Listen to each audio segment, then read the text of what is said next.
Hey Collective, today I'm going to do, this is a Wild Woman Oracle reading. These are new and they're gorgeous. This is my case. Book. These are by, that's really hard to read, Cheyenne Zate. If you want to read that, it's down the bottom and that crazy writing. These are gorgeous cards.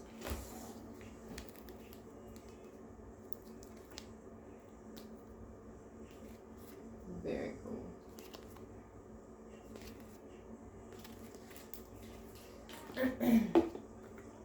I've already meditated and cleansed all these cards today before I started my readings. So you can have faith that the energy today we're reading is clear. It's yours. Right. The Inner High Priestess. Yes. That's who you want to be. Number 34. Divine Service. 6. The Blessed Yule. Hope. Oh, I can hear my kitty cat outside my door. He's looking for me. And I'm going to go for one more, that'll do. And Maturity, gorgeous. So this reading today is for man or woman and their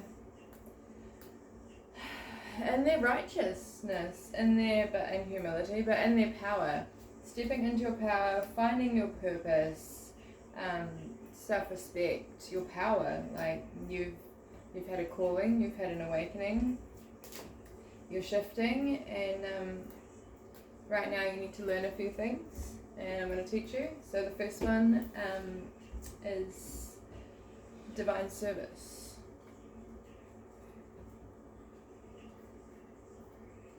Now I'm going to read to you. What is my life in service of, and how can I express that service? Life is much better when you've got a purpose, I tell you, and you figure that out and then you start following it and amazing things happen.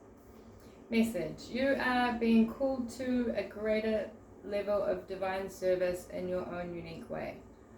The High Priestess asks you to tap deeply into your wisdom,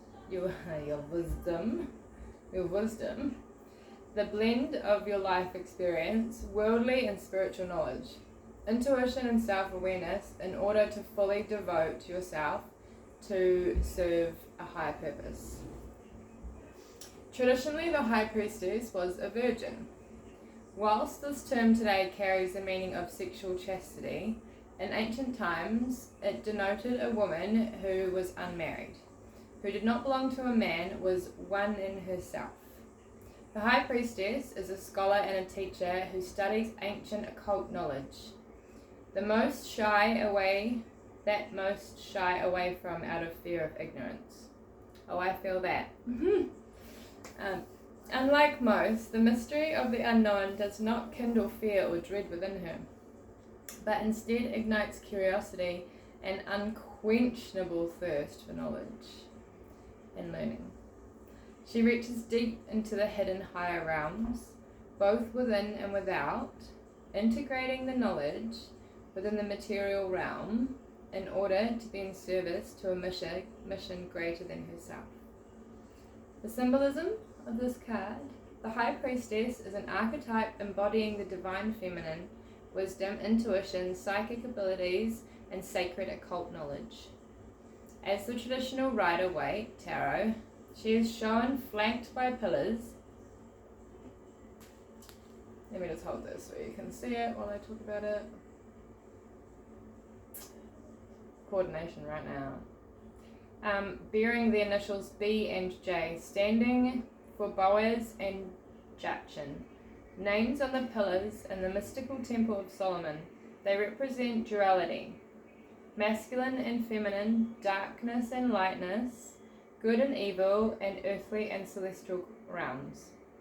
As the third eye chakra connects to your physical self, to our spiritual self, the High Priestess is the portal between the earthly material plane and the heavenly spiritual plane.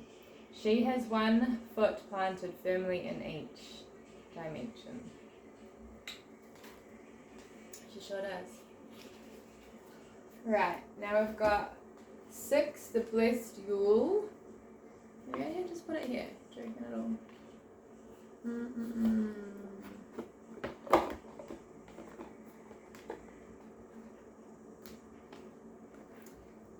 Look around, eh? Look at that. Can you see it? Probably not. Oh wow. There's your card. Okay, number 6. The Blessed Yule. Oh, you'll celebrate. Bless. I'm not editing that. Hope. Though I may be currently enduring a difficult situation or season in my life, what rays of hope can I focus on to remind myself of my inner light and resilience? Regardless of your time of year, you literally find yourself in Yule, an often bitterly cold and dark Sabbath. Urges you to seek your own internal light and remember that seasons of darkness and hardship are always eventually succeeded by seasons of joy and ease. Even if your external circumstances seem too difficult to overcome at times, rekindle the knowledge that nothing can dim the external flame within your spirit.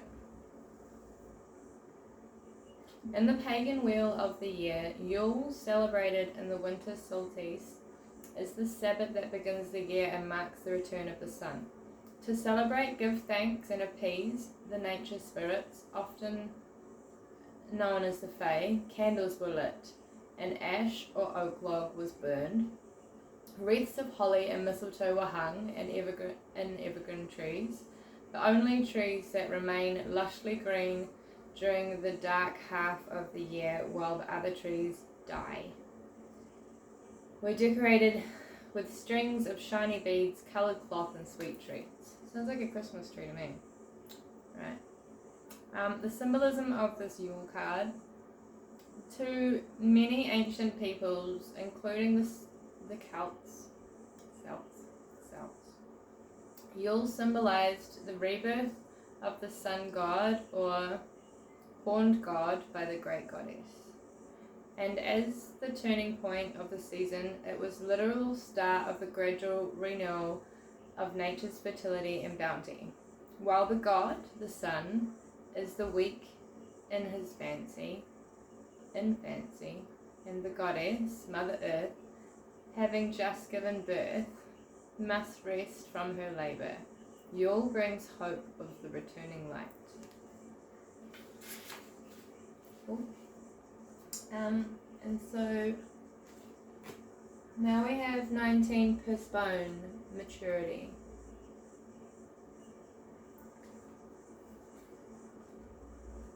I'm pretty sure I just said.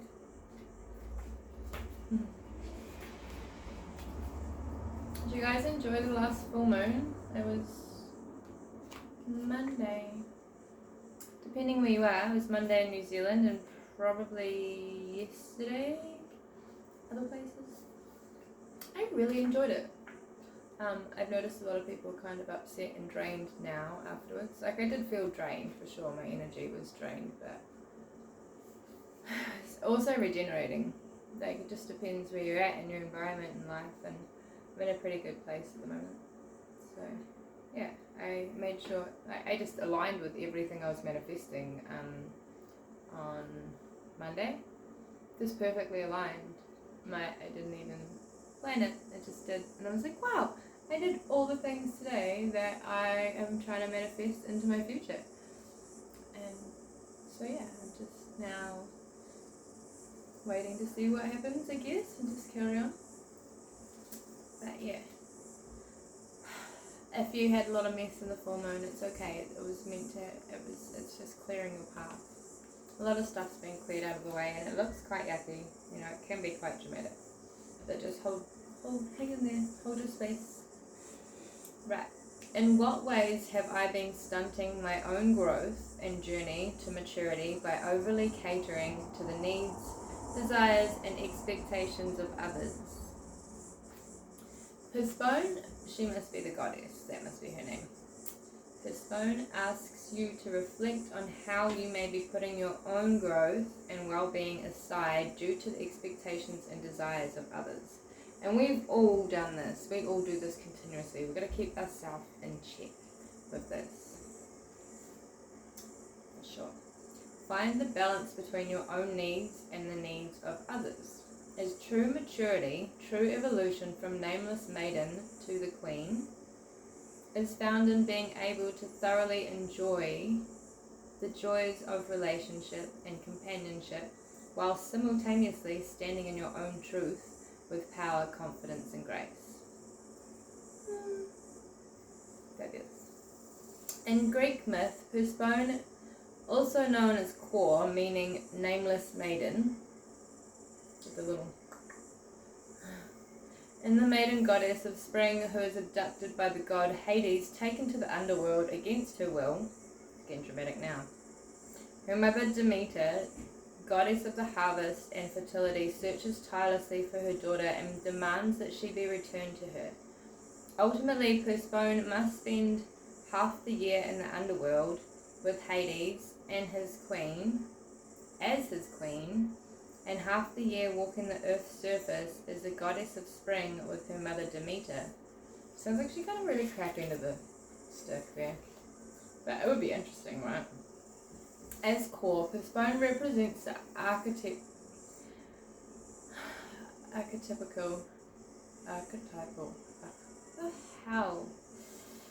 maiden who does not yet know who she is, what strengths she possesses, what she truly desires, or what she stands for. Like many women at some point in their life, Kor is overly receptive and vulnerable to the projections and expectations of those around her. Her well-meaning yet overprotective mother and her controlling husband. In the myth, Kor, the eternal girl, transforms into Persephone, the mature woman who speaks her truth regardless of whether it displeases others, sets clear boundaries of whether it, even if it brings about uncomfortable conversations, and chooses to be whole rather than good or perfect. So what this reading is, it's gorgeous, I love it. Stand in your power and your purpose, and you're protected. Don't worry about, like, the people in your life who were in your life are not going to understand what you're doing now, because they haven't ascended. You have ascended. This is your mission, and you're going to have to start learning how to let people go who don't understand you anymore because you've grown out of them. And it's actually painful for them and painful for you, for them to try to understand this. So do what you need to do. Be authentic. Be authentically you, and you will be rewarded. Stand in your power, stand in your truth. Love the people who appreciate you and deserve your love. And love yourself a lot, because you've got something really important to do here. Okay?